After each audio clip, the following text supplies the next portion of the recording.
than your average. Papa twist cabbage off instincts. Don't think shit stink. Pink Gators, my Detroit players. Tim's for my hooligans in Brooklyn. Dead right if the head right. Biggie there every night. Papa been smooth since days of underoos. And with that, we welcome you to Early Stoppage, a show where the news of the day is usually given just enough time, but sometimes not enough. I'm John Franklin from SureDog, and I'll be joined shortly, as always, by Craig Allen of Fight Night Picks in Between the Links. On this episode of Early Stoppage, we discuss Bellator's new head honcho, Triple C's goat hunting, and MMA's entitled MMA media members. But we begin with Conor McGregor. Craig, Conor's back. Donald Cerrone, the winningest fighter of all time, was taken out in 40 seconds. So we will get to what's next for Conor in our Make the Case segment, but what I want to discuss first is Conor's back and showing himself to be a massive star still. The question is, who's running the show and ultimately making decisions on what's next for Conor? Conor himself or Dana White? John, how are you? How's your week been? I'm good. My week's been good. Okay, that's good to know. It's nice to finally see you again, and I look forward to the show every week. To answer your question, who's running the UFC? John, I'm going to ask you another question. Who has ownership stake in the company? Dana White. Not Conor McGregor. Yeah, Dana White's the one that runs the UFC. I mean, Conor McGregor kind of controls his destiny now. He won in the biggest pay-per-view or the biggest event of 2020 because it's been the only one. And we haven't had pay-per-view figures yet that I've seen, but I know estimations were around 2 million, which is huge. I mean, I said under 1 million. I said 500,000. I wanted the oohs and the ahs. I wasn't being serious. But quite frankly, Dana White's the one that really controls his destiny. Dana seems to want the Khabib fight. Conor brought up Gaethje, brought up Masvidal. It'll be interesting to see what happens. But I'm sure Dana will come up with a few different solutions. But he's the one that presents those solutions. And he's the one that really has final say as the matchmaker, judge, jury, and executioner. Yeah, I don't know. I disagree. I think Conor has a lot more to say in it than actually, because Conor can make money without Dana White. And Dana can make money without Conor. But I don't know if he can make the same kind of money that he can make with Conor. So I think that Conor can go off and do a number of different things. He's got FU money. He doesn't really need to fight. He came back to fight because he loves fighting and he has a legacy that he wants to uphold. So for me, I think that, if Conor never wanted to fight Khabib again, he would never fight Khabib again. And so I think that he has a lot more to say about it than Dana does. Dana doesn't hold as much over him as he holds over other fighters. Yeah, that's fair. I mean, we might as well stick with the theme of the main event. I mean, Donald Cerrone was defeated pretty soundly. Stephen A. Smith was eviscerated on social media for calling his performance atrocious. So, okay, if it wasn't atrocious, then what was it? It was atrocious. And we'll get to whether or not Stephen A. Smith should be a part of MMA media in terms of the UFC later. But if Luke Thomas would have called it atrocious, if Joe Rogan would have called it atrocious, if Ariel Helwani would have called it atrocious, if Daniel Cormier would have called it atrocious, everybody would be fine with it. The fact that Stephen A said it, it means that somehow Stephen A doesn't know what he's talking about. Listen, if you are one of the winningest fighters of all time and you get taken out in 40 seconds, I don't care how surprised you are by shoulder techniques. I don't care how much you are a slow starter or Conor's a fast starter or whatever. Listen, I think Conor is an all-world, all-time fighter. I think there's one guy in the entire world that may have his number, and that guy's Khabib Nurmagomedov, maybe Kamaru Usman. There may be a few guys that have his number. But Donald Cerrone cannot show me all of these accolades and then show up and get taken out in 40 seconds. That doesn't work for me. The only thing I can come up with is atrocious, just like Stephen A. Yeah, I mean, I'll read you a quote here. You don't have the right to hold somebody accountable for standards you refuse to apply to yourself. You know who said that, John? Try and take a guess. Stephen A. Smith. Stephen A. Smith said that. Stephen A., what are you doing, man? You know what you're going to get with Stephen A. Smith. You know what you're going to get with some of these media personalities. Stephen A. Smith is not the affinity on mixed martial arts. He knows NBA, he knows NFL, and a little bit of the other sports. I don't know if I'd go around asking him too many hockey questions. But in terms of MMA and in terms of Donald Cerrone's performance, atrocious is pretty well along the lines. I mean, he didn't land a single strike. The shoulder strikes was as if he had never watched a boxing fight in his life. It just didn't go well. And it reaffirmed the stereotype it's not a stereotype. It's fact now. Donald Cerrone does not show up in the big fights. We saw it against RDA. We've seen it in the past. Yeah, he's main evented on fight nights, wins some, loses some. But at UFC 246, I still have non-MMA fans coming up to me as of today saying, Craig, did you see Conor McGregor? That fight was fixed, right? That fight was fixed. And I have to say, no, it wasn't fixed. It's just the fact that Conor McGregor is that good. So I totally agree with you there. You know, just before we move on, let me just say one thing on that front. If Donald Cerrone is in the business of fixing fights, boy, does he suck at it, because he just got suspended medically for 6 months. So if you were going to fix a fight, you should probably do a better job than getting medically suspended for 6 months. And this is a guy that seemingly fights every other weekend. So 6 months is pretty important to him. Yeah, 6 months is like 7 fights. All right, Craig, speaking of head honchos and Conor McGregor, which we talked about earlier, interestingly enough, remember that guy who Conor was clowning during those Floyd Mayweather press conferences? The weasel, the little weasel? Yeah, that's Showtime executive Steven Espinoza. Now he runs Bellator. Well, let me put it a different way. He is the guy in Viacom, in the hierarchy, that Bellator reports to. So the question is, Craig, what does that mean to Bellator?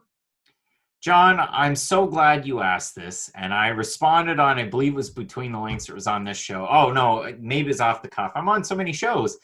The question was asked, do I think there's going to be a crossover boxing fight in 2020? Well, guess what?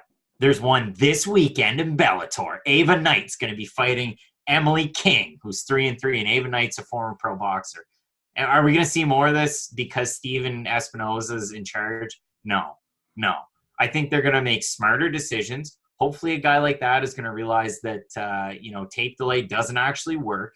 He's been in that field before. Showtime Boxing was relatively successful. So I think it's a good thing to have a little bit of oversight and some checks and balances in place when you have some weird decisions. Bellator does things oddly. Again, I look at them like, I want them to succeed. But again, they just keep putting either their foot in their mouth, they make weird decisions, their matchmaking's odd. Maybe Steven Espinoza can help out just a little bit. And especially from the Viacom aspect with Paramount Network, and again, the partnership with the Zone, hopefully they can clean things up there, because tape delay and the length of the cards is just, it's pretty bad. To use the word from the question before, it is atrocious. There you go. No thoughts? Nothing? Listen, I like the guy in terms of what he does. I think that, there's a lot of things that happen in the hierarchy of companies like this. The fact that this one was announced in the way that it was announced, like how many times does the organizational flow chart change in a company, we never hear about it. The fact that we heard about this one means we've heard about it for a reason. They're trying to let us know that Coker and Espinoza are going to be working in some sort of conjunction, or that something Espinoza does well is something that Bellator needs. So I don't know if they're dog whistling to Coker to say, hey, get your P's and Q's together because this guy's coming in to do things his way. I don't know if they're dog whistling to boxing fans.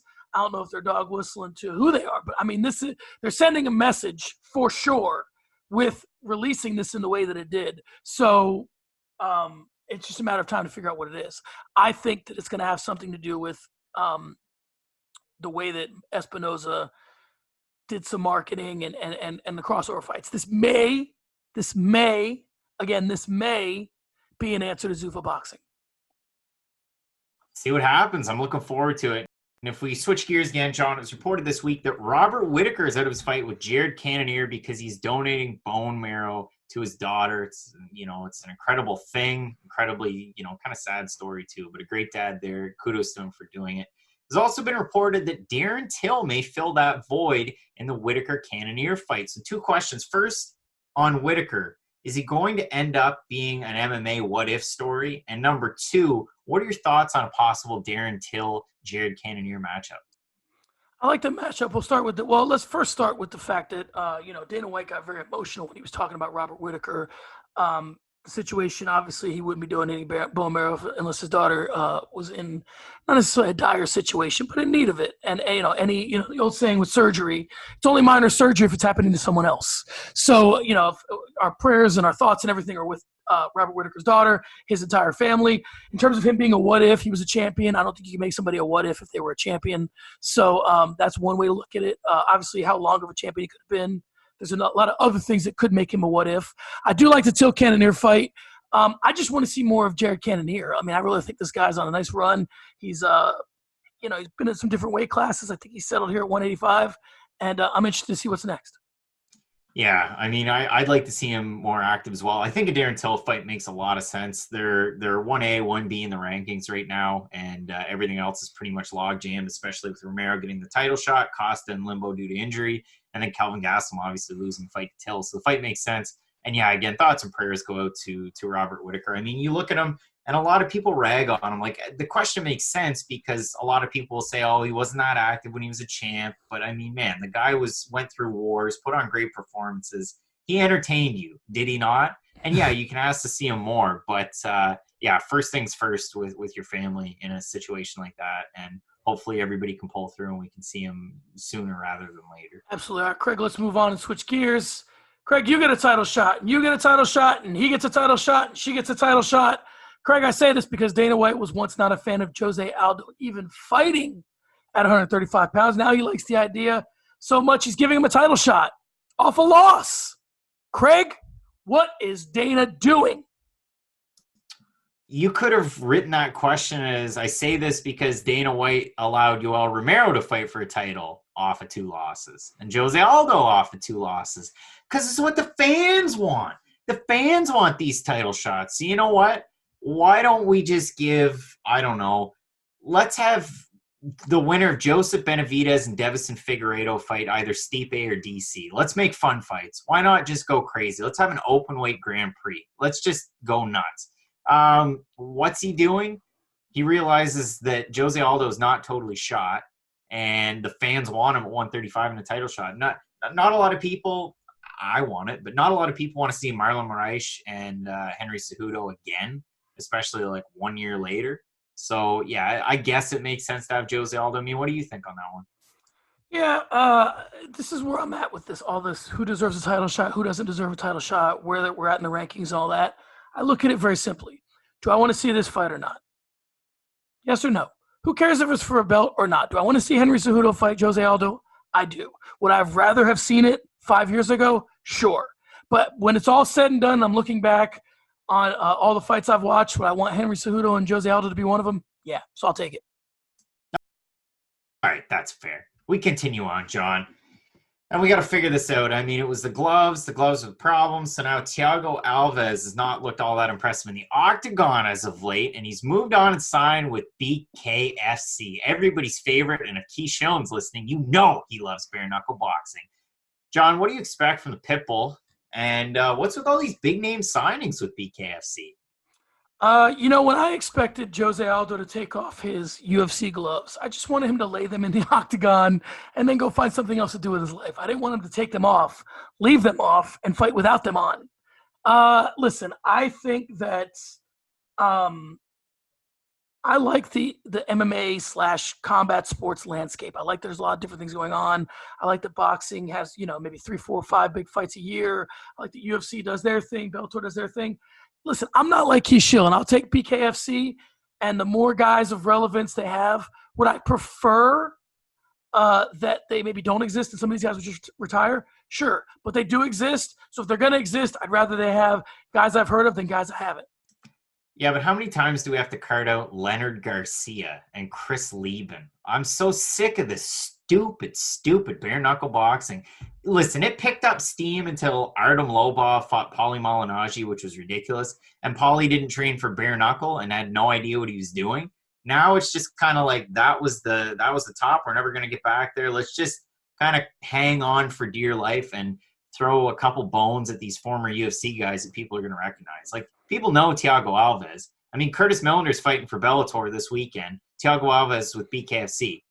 Who's going to tune in for which guy? Because there's probably going to be more fans tuning in for Thiago Alves with bare knuckle than Millender, who's still fighting in MMA and half competitive with Bellator, and that's just the way it goes. But yeah, ultimate opportunist, don't like the product. Yeah, I can see the argument for both. I mean, you and I do a show because you make a lot of sense. So I get where that's coming from, and you could have a point. All right, and with that, the rundown is finished, and here's our first break. We'll see you here shortly. And we're back, Craig. We're back. The king is back. And as is per usual, he has a lot of options. So this week, let's revisit one of our old segments that we love, Make the Case. Let's talk about some opponents for Conor McGregor, and I want you to try and make a case for each of them to have their shot at the Combat Sports Money Fight King. Let's start the discussion with Khabib Nurmagomedov. That fight makes the most sense. If I was ranking them 1 to whatever, that's number 1. I mean, it's the fight that Dana White wants. It's the fight that I want. And yeah, you can argue and say, well, Conor McGregor fought at 170 and it was against Donald Cerrone. What merit does that have to a belt?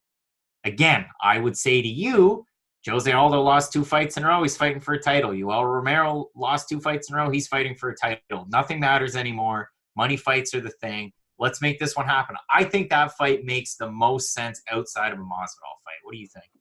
I am not a fan of this fight, but because from the Conor's perspective, I think if you're going to cart Conor out there, you can't continue to show him as a compromised individual, and this fight shows him as a compromised individual the most.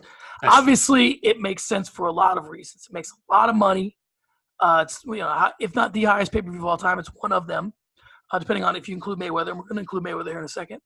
And it's, Conor has fought, lost, came back to fight the same guy, and won the second fight. So Conor does not like rematches, but when he has them, he tends to win them.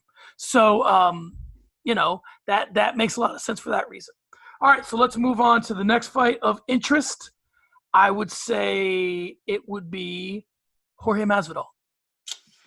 Yeah, that one, again, in a 1A, 1B situation, I would say, now it's tough, but I would say A, Khabib, B, Masvidal. You fight for the BMF belt. It's something that Conor wants. Again, another big pay-per-view. You can get them both talking.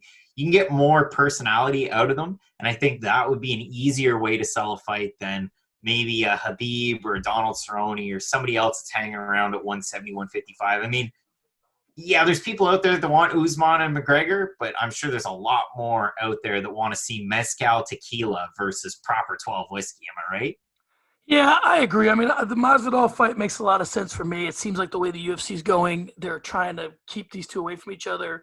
The one thing we did not mention, we were talking about the Khabib fight, is that Conor wants to fight often and after Khabib fights Tony. There's Ramadan, so Khabib's looking at the end of the year. Conor's looking at March, April, so that poses a problem. But again, we were making the case, which is why. So one way to make the case for Jorge Masvidal is he is available sooner than Khabib Nurmagomedov is. Another case to make for Jorge Masvidal is he has something that Conor might want, no matter how much he talks it down, which is the BMF title.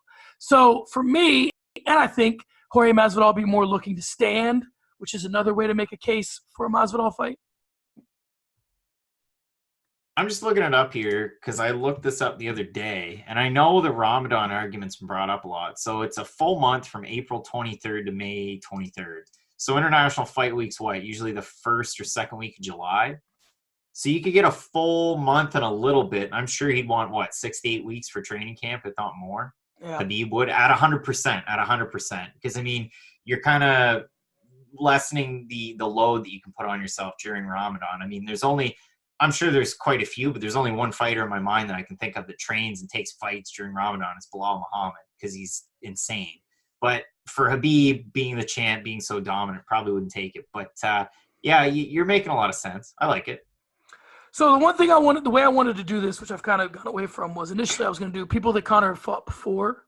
That's what I thought. People that he's never fought before. Well, what I like is that the way we've done it so far is we've done the highest likelihood, right? So if we did Khabib first, then Masvidal, I would say the next person would be Nate Diaz. So that's someone he's fought before. That's someone. So people are talking that the next fight, the likelihood, and I'm not looking at the odds in front of me, but what I've heard is Khabib's the most likely, Masvidal's the second most likely, Diaz is the third most likely, and there are people who have made compelling arguments for all three. Okay. I know who your guy on Nate Diaz is. I know who that bird in your ear is. I saw the video today out on YouTube. It was none other than Chael Sonnen, and he talked about the fight and made a good argument for it.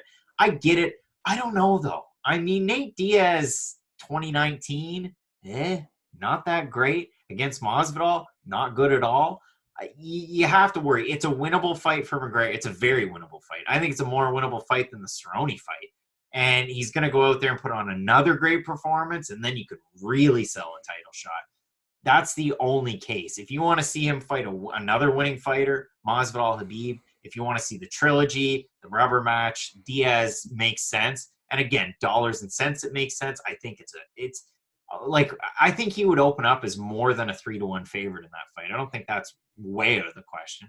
Yeah, Chael wasn't my guy on this one. It was one of you guys on Between the Links. I want to say it's Keith.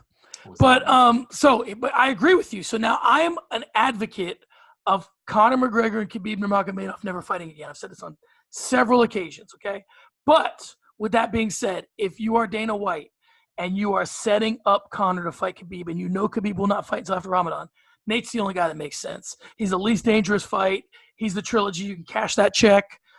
He looked good in his last fight, despite, losing. I mean, it depends how you look at it. He got stopped early, so you can make a case for it, right? So then that's where Nate Diaz comes in. So I think that if we're moving on to the next most likely fight, and let's keep it in MMA, all right? Because there's a couple outside of MMA we could go to, but again, we're talking opponents, prior opponents, non-prior opponents. Here's a non-prior opponent, Justin Gaethje.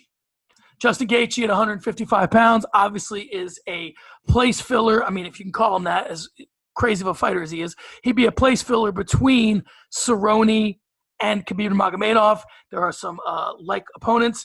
Justin is a stand-up fighter, despite all this talk of his wrestling history. So he would get in there and probably slug it out with Conor, which is another thing the UFC would want. The likelihood that Conor would win a slugfest with Justin Gaethje is actually kind of likely. So you can make a case for Justin Gaethje. I feel like I just did. What's yours? Yeah, I mean, Justin Gaethje, I heard him described on a podcast a really long time ago as a human weeble wobble. That's pretty much what he's like. He's MMA's Homer Simpson.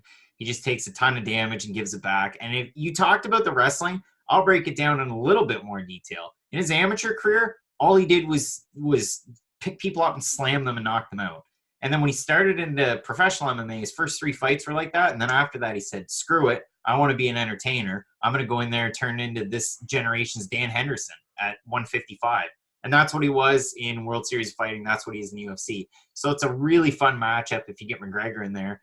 And it's interesting because Justin Gaethje throws so many leg kicks and so much volume. I'd be interested to see how McGregor approaches a fight like that, because normally he's the one that typically pushes the pace. We saw it last weekend against Cerrone. That's such a fun fight. That's probably a little controversial. I think that's the most fun out of all the fights we talked about so far. It's interesting. I think that, because of the run Justin's on lately, we have a little bit of revisionist history when it comes to him. How much is he had 2 losses, lost to Eddie Alvarez. I mean, you can make a case that Conor would go in there and 42nd him as well. But, we're where we are now, and people are for it. All right, let's go outside the cage. Let's start with Floyd Mayweather. Floyd Mayweather, junior or senior? Junior for this subject. Oh, darn. Okay, junior. Likelihood not incredibly likely. I don't know what the plan is between Mayweather Promotions. What is it, McGregor Sports Entertainment or McGregor Promotions? I think it's Sports Entertainment, and the UFC. I don't know what the plan is. I think it was just a teaser to get people interested. If that fight were to occur again, it'd be the same result. Like, this is probably one of the best pound-for-pound boxers of all time, taking on a guy who's not a boxer. What's Conor McGregor's boxing record now? Is it 0-2 or 0-1? It's not good. It's not good. It's in the negatives. It's worse than mine. It's worse than mine, John. That's fair. Yeah, I think that, again, the same thing applies to Floyd Mayweather that applies to Conor or to Nate Diaz. It's a huge check, and it's sitting out there, and they want to cash it, and the window is very short for Floyd to continue to go out there and be able to sustain that kind of a fight just physically. Never mind what the kind of beating he's taking, never mind whatever. And whether you think Floyd carried Conor or whether you think Conor lasted, it was 10 rounds the first time. So there's a compelling argument to be made for the second one. Now, Floyd's smart enough of a guy to have carried Conor for 10 rounds to leave the door open for a rematch. So we are talking boxing. Let's move on to someone that Conor has not fought, Manny Pacquiao. What are your thoughts on Conor fighting Manny Pacquiao? I think it's more likely that Manny Pacquiao fights Floyd Mayweather under some sort of Zuffa boxing banner than it is that Manny Pacquiao fights Conor McGregor. And if Manny Pacquiao fights Conor McGregor, I think he'd finish him even quicker. I mean, Manny Pacquiao's not really in there to screw around as much. Floyd Mayweather, he takes 4 or 5 rounds off. And I get boxing. And again, I'm a very casual boxing observer. A lot of fighters do it. They take 4 or 5 rounds off for 6. And then they turn a switch. That's what Mayweather did in that fight. I would expect Pacquiao to go in a little bit quicker than that. Yeah, you have to worry the power of McGregor, but I don't see that as being incredibly likely. All right, guys, there you have it. We made the case for most of the guys. The one person I did leave out was Kamaru Usman. The reason why I left Kamaru Usman out was because Conor is a fight away from Kamaru Usman, whereas every other fight I just said, Conor could book tomorrow. What about Max Holloway, 155? I'm good on that one, actually. But, I'm sure you can make a case for it. All right, let's move on, Craig, to hitting the speed bag. I got some interesting questions for you this week. We have about 3.5 minutes. So you can take a little bit more time on this if you want to. All right, first and foremost, this is kind of similar to a question I've asked before. Okay. But take your time with it. No, I won't. Book 2 celebrities to fight. What kind of celebrities? Movie stars. Alec Baldwin and Air Bud. Alec Baldwin and who's the second one? Air Bud. Who's Air Bud? The dog, the golden retriever from the Air Bud movies. Here we go. All right. Second question. Give me your MMA. There used to be a show on IFC 100 years ago that Jon Favreau hosted called Dinner for Five. Give me your MMA Dinner for Five. Well, Max Holloway, brought him up. He'd be one of them. Boss Rutan. Oh, boy. Artem Lobov. Dinner. This is really difficult. This dinner is a mess so far. I need two more. Mark Coleman and Vanderlei Silva. That's going to be an interesting. No, you know what? Scratch Mark Coleman, Phil Baroni, because Phil Baroni and Vanderlei Silva can rekindle some of the magic they had after Coleman Huo won. All right, who's the fighter that we're not talking about right now, but we should be, and why? I would have said Nasrat Haqparast, which I've said for months and months, and then he got brutally knocked out by Drew Dober. Who's the fighter that we're not talking about enough? Ooh, I would say probably. You're going to surprise me with this answer because I got one on the tip of my tongue for you. I would say Phil DeFries because he's overdue for a return to the UFC. He had a lot of anxiety issues in the UFC, fought Stipe, he lost. And since then, Bellator, KSW, everywhere he's been a winner, and he's been a dominant champ in KSW. I could see him returning to the UFC. I thought you were going to say Brandon Moreno. All right. Everybody knows. Up next, give me an MMA media match made in heaven in terms of this person working for this outlet. Craig Allen working. No, I'm kidding. That's a tough one. It's gonna sound like I'm cherry picking because it's that same inner circle and it's tough to try and break it. But man, when he's on and he's not in college, Michael Fidel, if he were working at like an ESPN, I think he's kind of that evolution in the next like Brett Okamoto, but not just covering the UFC. I'd like to see Fidel or maybe one of the guys from Bloody Elbow doing some kind of like East 60 stuff with ESPN. Yeah. That'd be cool. Lastly, the Schmo called out Ariel Helwani and was never responded to. Do you want me to call somebody out? No, I want you to tell me who each of them should fight. Match them up properly. Who should take the Schmoes challenge? So the Schmo called him out at 165. You have to try and consider who's actually 165. Me, myself, I'm 160 on a good day. So I'm not, I mean, the Schmo's going to cut. I'm not going to take on the Schmo. And it's got to be an MMA 10 media seconds. member. MMA media member? Yeah, 10 seconds. The Schmo against Keith Schoen and Ariel Helwani against Aaron Bronstetter. Canada versus Canada, and the Schmo and a big personality. And with that, we take our second break here on Early Stoppage. All right, Craig, we're back. Time to mix it up. You just matched up a couple of media members. Now we're going to match up a couple of media members right here. It's time for sparring sessions. Craig, Robbie Fox and Stephen A. Smith were both at UFC 246, and they made their presence known in different ways. Smith, as we mentioned earlier, roasted Cowboy, and Fox had an emotional breakdown on camera when Conor McGregor beat Cerrone. Let's cut to the chase. Do these two gentlemen deserve a seat at the UFC's table? Well, I want to have more of a comment. Like, Stephen A. Smith works for ESPN. He's one of their biggest personalities. So, of course he does. But why not? It's going to boost your ratings if you have Stephen A. Smith saying ridiculous things. Hardcores might not like it. ESPN isn't 100% for your hardcore market. They're trying to pump up this fight, and if Stephen A. Smith is there, it's good to have eyes on it.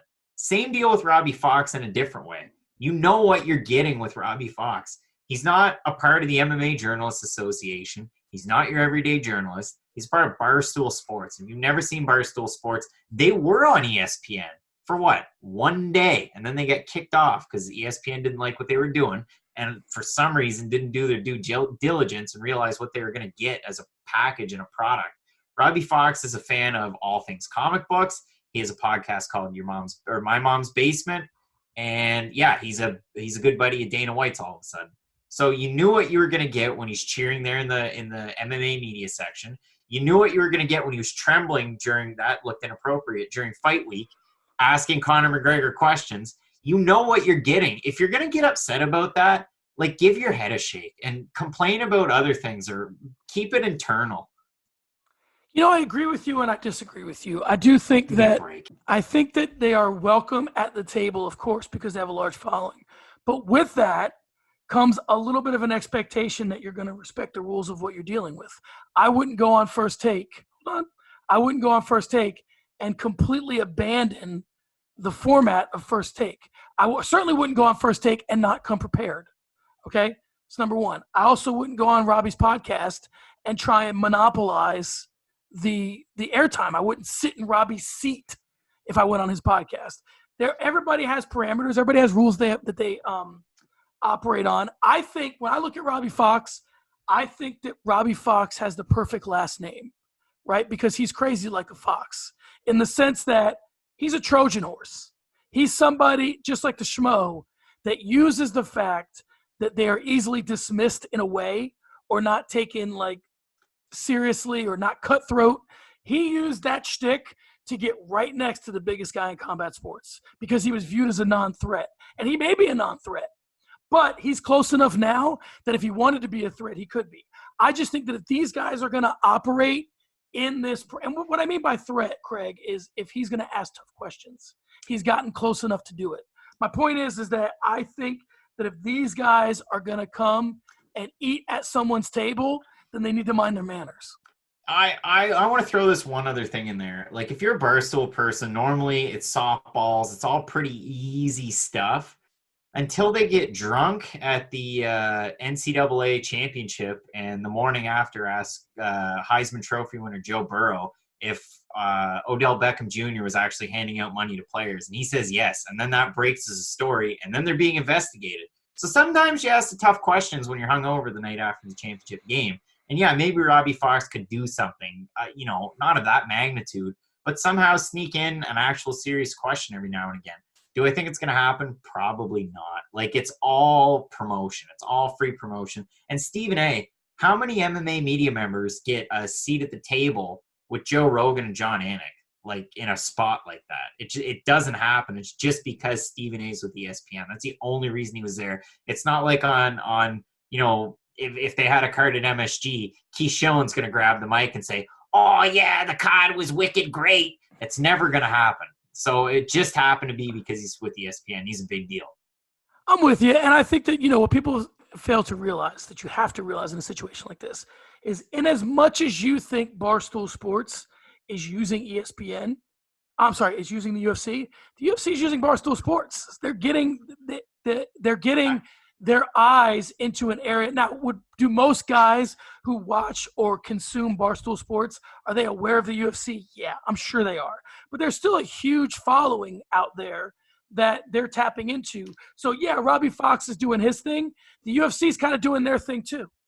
Yeah, give those MMA, videos on Barstool a watch, because you look at the video before it. I brought these numbers up on Between the Links on Monday night, so they've definitely changed since. But one of the numbers was 53,000 for the video before Robbie's interview with Dana White. Then there was that interview at 20,000 views, and then the next video had 122,000 views. Some of those UFC videos get buried in there, and I don't think they're gaining like a ton. I think they made waves with the Robbie versus Floyd Sr., the 49-1 when he was running around in the streets. I think that's Conor, that's when he made his mark.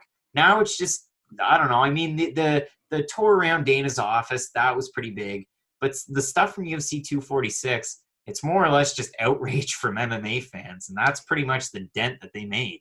Yeah, and I think that they put a few things in place just in case they need them, but they don't seem, unless they're behind the scenes working some stuff out, they don't seem to have a commitment to it. For example, their new Twitter account, Spinning Backfist, will go days without posting anything, and then UFC 246 rolls around and they got a lot of stuff. So I think it exists so that like no one else has the name and they kind of claim the space, but I don't know that they're as committed yet to it. So I think that, like you said, Robbie Fox sort of represents a lot more MMA outrage for guys who can't get credentials and are pissed off because no one listens to their stuff. And that's fine.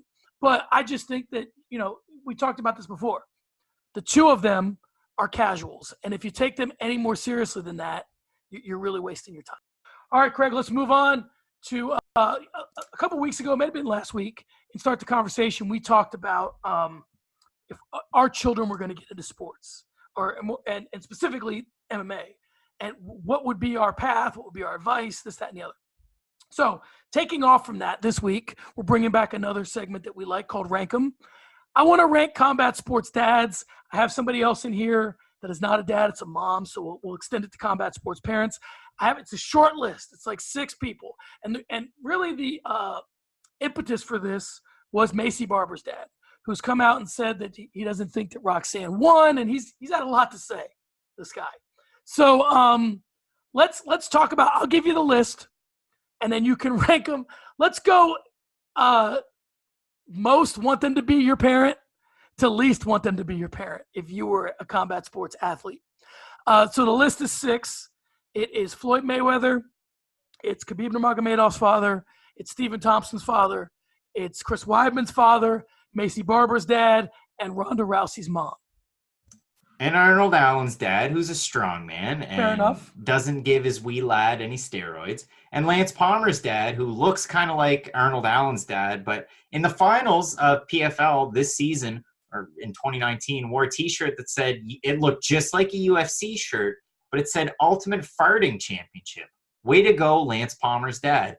My number 2 pick here is this man. And everybody, thank you. And this is still my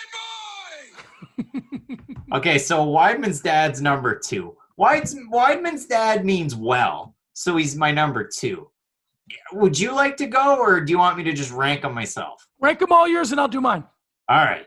Number 2, still my boy. Number 1, Stephen Thompson's dad. That dad loves his boy. Number 3, Floyd Mayweather Sr. Number 4, Ronda's mom.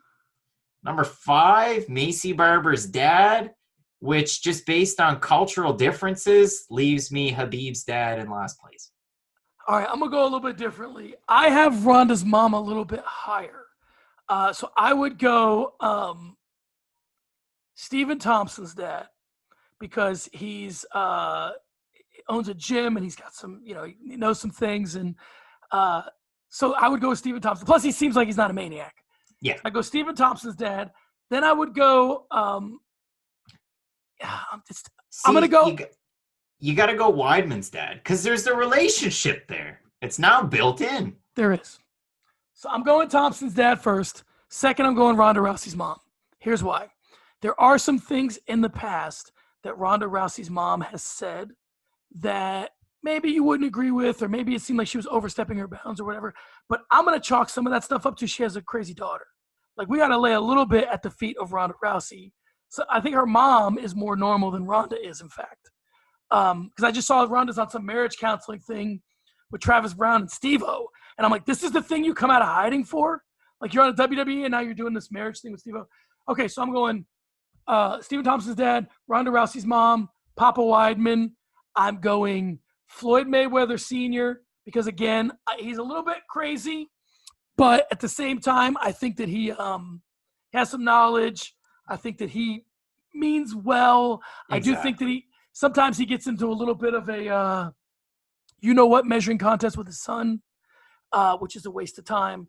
And then Macy Barber's dad. And I'm going to go with Khabib's dad last, just like you did, because here's the news. Abdul Manap last. Here's the news. Khabib's dad's got bodies. He's got them on his. He's got a count. He's got a number of people. He knows where bodies are buried. I don't know if he's the reason why they're buried, but he knows they're buried. And that's all I'm going to say because I want to stay off that list. But Khabib's dad, listen, as imposing and scary as Khabib is, he answers to his father. So that's all you got to know about Khabib's dad to know he's not somebody to screw around.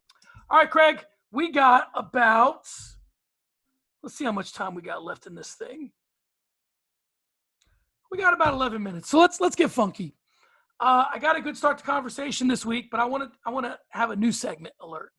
And this one might take the whole time, so hopefully it doesn't, because I really want to get into the start of the conversation. We're going to try something new. Let's talk about Bellator and the UFC cards this weekend and act as if they're running at the exact same time and see what we do with our remote. Are we going to stick or click? Now, Bellator has the advantage because it has more fights. So, obviously, for the first three, you're going to have to stick. So it's Miguel Jacob versus Dave Pacheco, Anthony Taylor versus Chris Avila, Brandon Bender versus Joshua Jones, I think is where they start to link up, right? Yeah. So on the one hand, you have Brandon Bender versus Joshua Jones.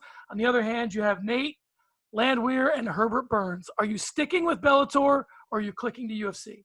On that one, sticking with the UFC, 2 debuts, really looking forward to them. All right, so you're on. We started Bellator, so you've switched to the UFC. UFC, yep. You've clicked. All right. Next up, we have Brett Johns versus Tony Gravely is going up against Curtis Millender versus Moses Murrieta. Are you sticking? Murrieta had success in LFA. Curtis Millender did as well, but in Bellator and the UFC.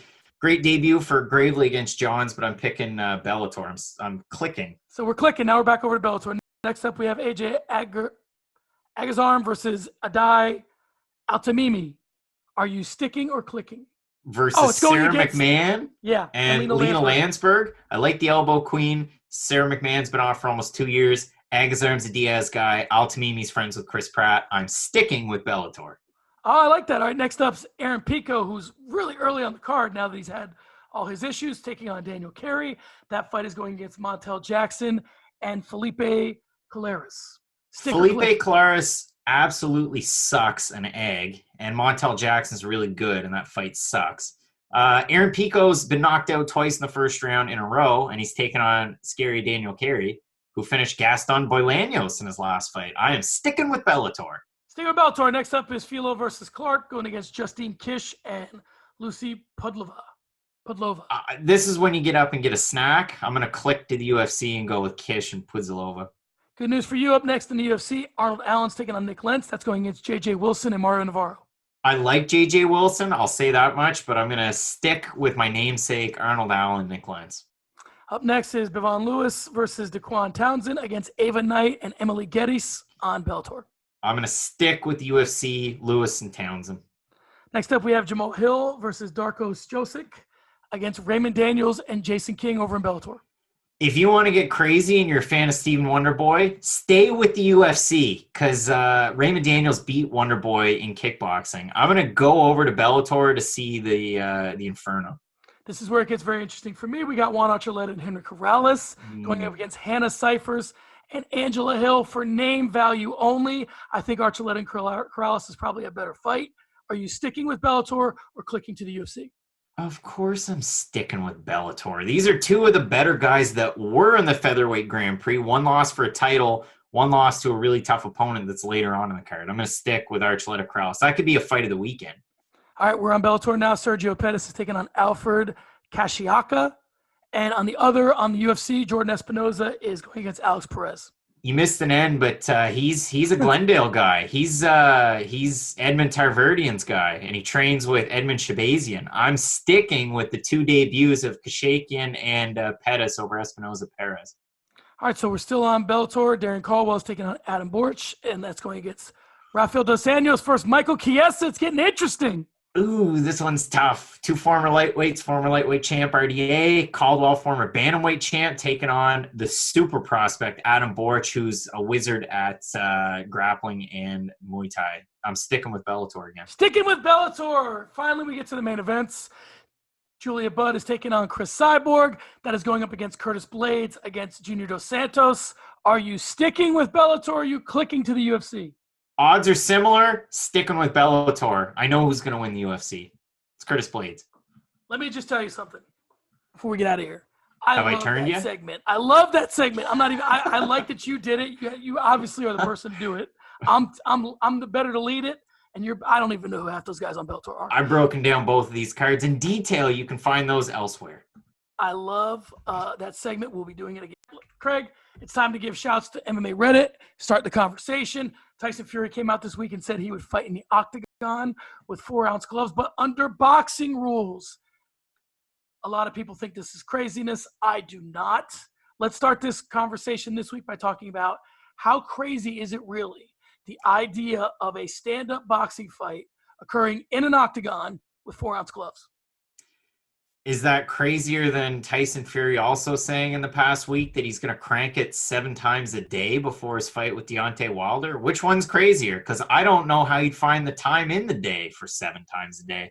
Yeah, it's not that crazy. Weird things have happened before. It's pretty much like kickboxing without the kicks, and they're smaller gloves. So it's not that wild, is it? I don't think it's wild at all. And I think a lot of times with sports, what happens is we have an understanding of what this sport is supposed to be, and we get stuck in that, right? Like baseball.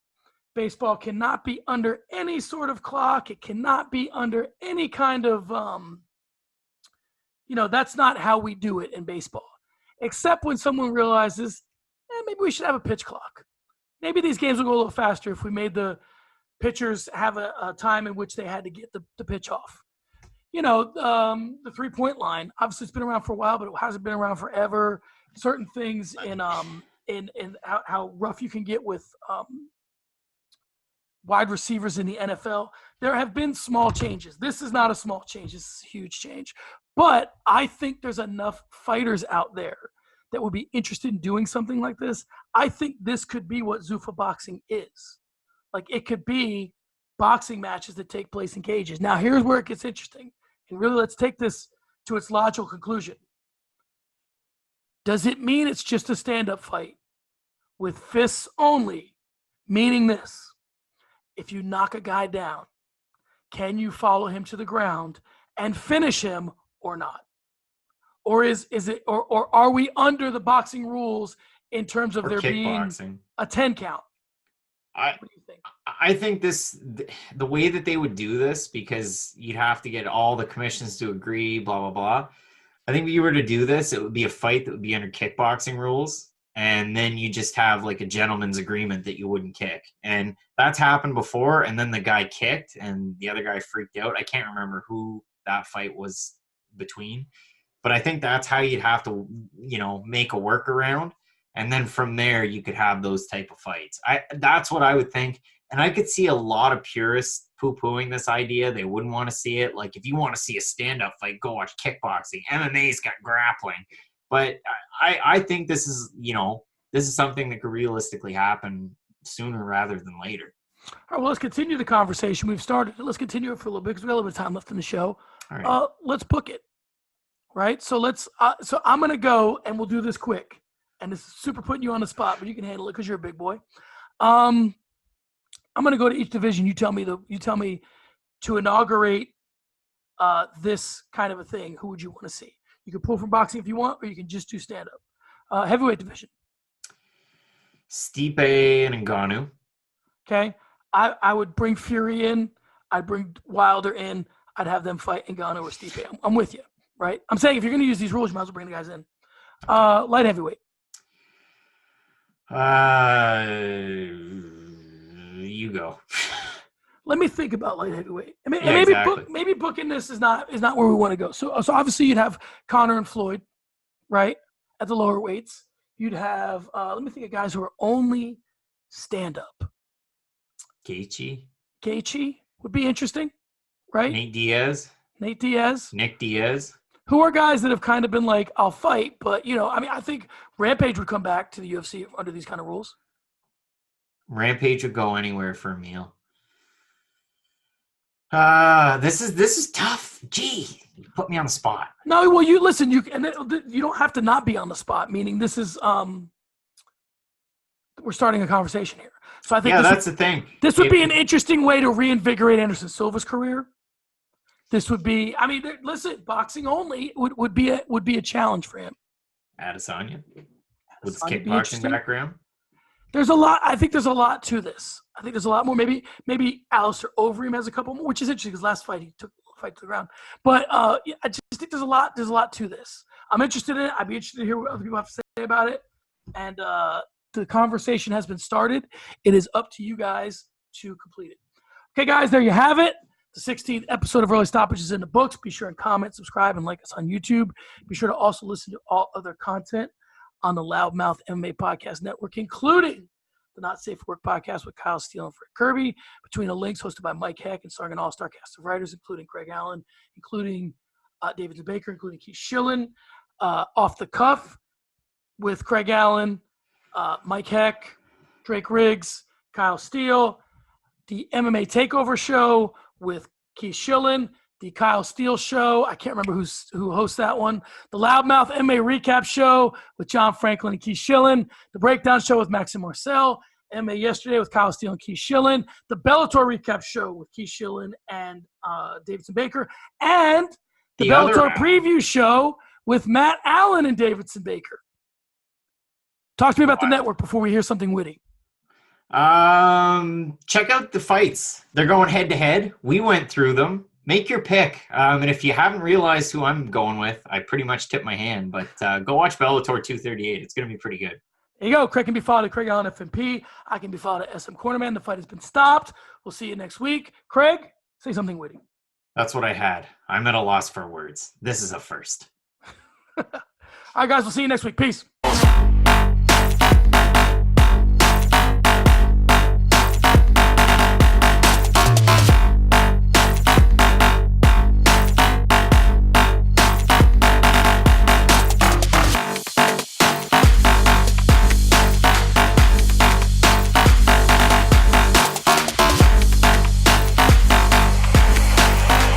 I said I'm moving too far.